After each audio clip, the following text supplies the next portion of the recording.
Let's talk about the 5 best and the 5 worst Pokemon inside Unite right now. Look at me, I'm Mr. Mime. Well, we will be talking about Mr. Mime, of course, as we bring these together to make the 0 best Pokemon. You know what? It didn't work last time. I don't know why I did it again. Let's get into it. Jake, your resident content cowboy here. Yeehaw. We have pick rates. We have win rates for all of the Pokemon in Unite. And there's some really interesting things to find out by looking at this. I'll give you my opinions on some of the highest win rate and pick rate Pokemon. This is from uniteapi.dev. Let's start with the #1 Pokemon. Highest pick rate and highest win rate. Are you surprised? It's Sableye. You know, every once in a while they release a Pokemon that is just so incredible, it kind of changes the way you play the game, and Sableye is one of those Pokemon. The build, of course, is Shadow Sneak Confuse Ray. Get ready for this to be nerfed, I would say, very, very soon. Almost a 55% win rate with this Pokemon. People are winning with Extreme Speed, X Speed. People are winning with an Eject Button, Goal Getter. There are so many different ways to build and play this Pokemon, but the fact of the matter is, this build is kind of crazy right now. Everything else really doesn't come up. I mean, you see some people trying to play knockoff and things like that. It really isn't where this build is right now. Shadow Sneak is unbelievable, especially when you pair it with Confuse Ray. The amount of time an enemy is stunned is just brutal. Again, I expect this to be nerfed very, very soon, possibly when Urshifu comes out later this week. And we might as well get our #2 win rate Pokemon out of the way as well. Mr. Mime. Mr. Mime is not going anywhere. Confusion Power Swap has a 53%. Confusion Barrier has a 54%. Even Psychic Power Swap has a decent win rate at above 50% right now. You can't stop Mime. It is just so good. This Pokemon is not only sturdy, but it outputs a ton of damage. Its Unite move is incredible. One of the best Pokemon in the game, and it doesn't seem to be stopping anytime soon. Not as oppressive as it used to be, which is really cool, even though it is still consistently held this amazingly high win rate. Not the #3 win rate Pokemon of the week, but I would say this is probably my #3 Pokemon is Tyranitar right now. Tyranitar is amazing, whether you're going with the Ancient Power or Sand Tomb build. Both of them paired with Dark Pulse have an over 50% win rate. I think this Pokemon is just so incredible, and when the end of the game matters so much, a Pokemon that does very, very well as it finally gets the experience it needs is just in such an amazing position. Tyranitar is doing very well in this game right now, and I don't know if I see that stopping anytime soon because I'm not sure we see a Tyranitar nerf. However, we definitely could. Our next Pokemon, Zarina. This might not be the top 5 win rate right now, but it's very high pick rate and extremely high win rate, and this Pokemon is just amazing. I think it's one of the best in the game currently. The win rate on Stomp Grassy Glide is at 54%, and Triple Axle Grassy Glide is at 50%. The other builds with Trop Kick, unfortunately, are lower, and their pick rates are lower. Interestingly enough, there is actually a lot of variety in playing this Pokemon. There are a ton of different ways to build Zarina, but Zarina has really not fallen off at all from the World Championships. It's still an incredible Pokemon in this game, and its win rate shows it, and also the diversity of its builds, I think, is really fascinating. Finally here, I want to talk about Duraludon as far as one of the top 5 Pokemon. Its pick rate is a little low, but its win rate is amazing. Basically, if you know how to play Dragon Pulse, Dragon Tail, you can secure objectives extremely well. When Rayquaza is so important, having a Pokemon that is able to get that last hit on it, either with its Unite move, its Dragon Pulse, or its basic attacks that hit like a truck. It hits like 2 trucks. Its basic attack hits like 2 trucks, and if you know how to secure objectives with it, you're amazing. And securing that objective is so incredibly important right now. I'm not surprised it has such a high win rate. A little low on the pick rate though, which is why I can't really say it's one of necessarily the best all the time. I think for people who play Duraludon, they play it extremely well. A couple honorable mentions. Gardevoir is doing really good right now with its buffs. Its pick rate is way up, and we see a win rate on every single build except for Moonblast and Future Sight. So every other build from Gardevoir is over 50% right now, which is really cool. The highest being Psychic and Psyshock. Gardevoir was in a tough place for a while. It got some nice buffs and it needed them, and now it's doing a lot better.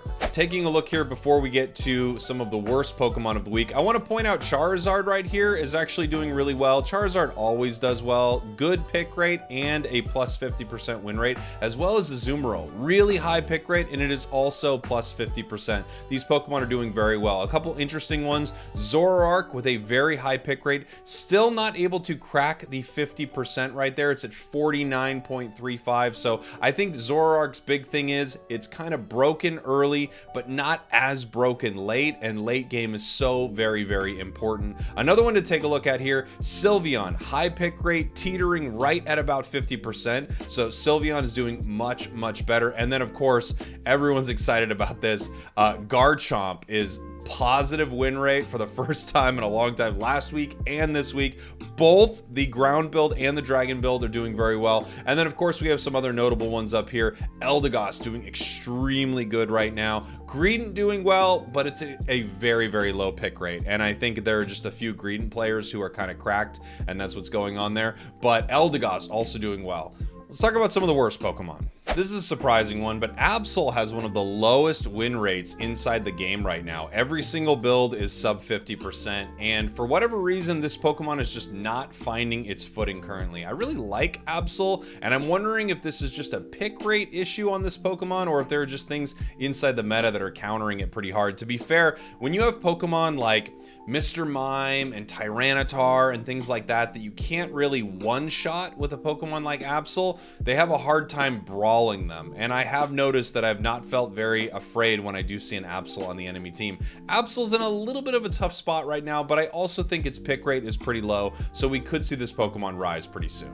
Another very low win rate that just can't seem to find a build to work for it is Crustle right now. I actually think this Pokemon has more value than people are getting out of it, but I think something that's happening with Crustle in the game is the way people play this Pokemon, and I'm going to talk about another Pokemon here in a second, is a little detrimental to the team. Crustle is a great tank, and you can absolutely fight with the team. Your Unite move is incredible, but people spend a lot of time with Crustle scoring on the other side of the map and just not doing enough for their team.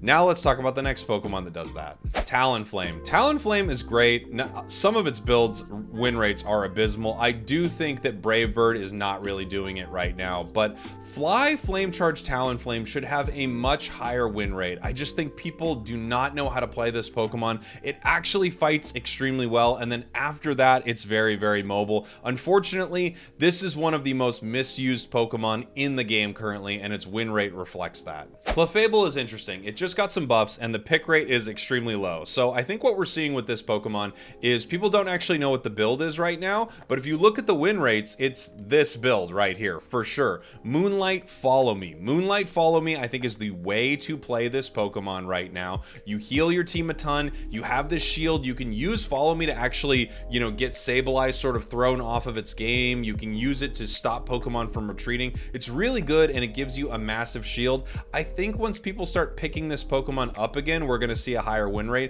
but right now it is the lowest overall win rate in the entire game.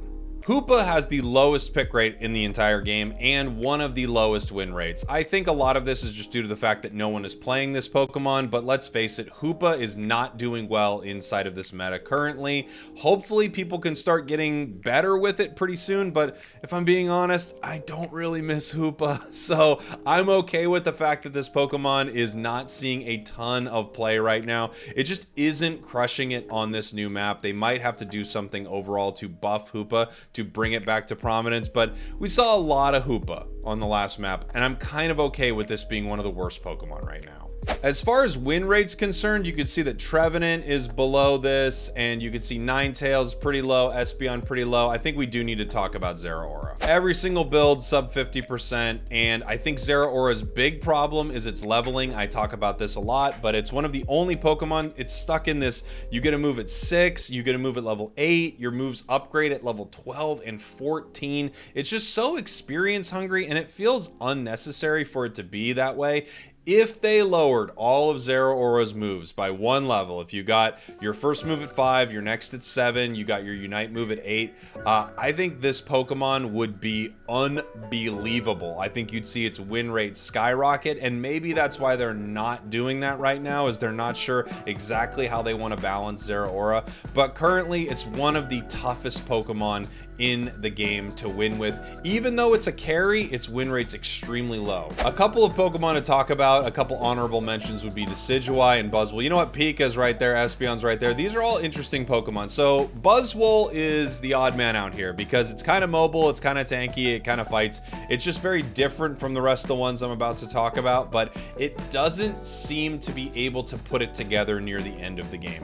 Now Pikachu, Decidueye, Ninetales, Espeon, these Pokemon are just not mobile enough for how squishy they are, and because of that, they're these awesome sort of supporters in some ways. All of them have a support element except for Decidueye that just feels like more like damage, but they all need a little help. They all need some form of mobility because they just get dove on and they get destroyed. I hope you enjoyed that. More cool stuff coming soon, and I might be live right now playing my Road to Masters over on my Twitch, so check it out. I love you. Mwah.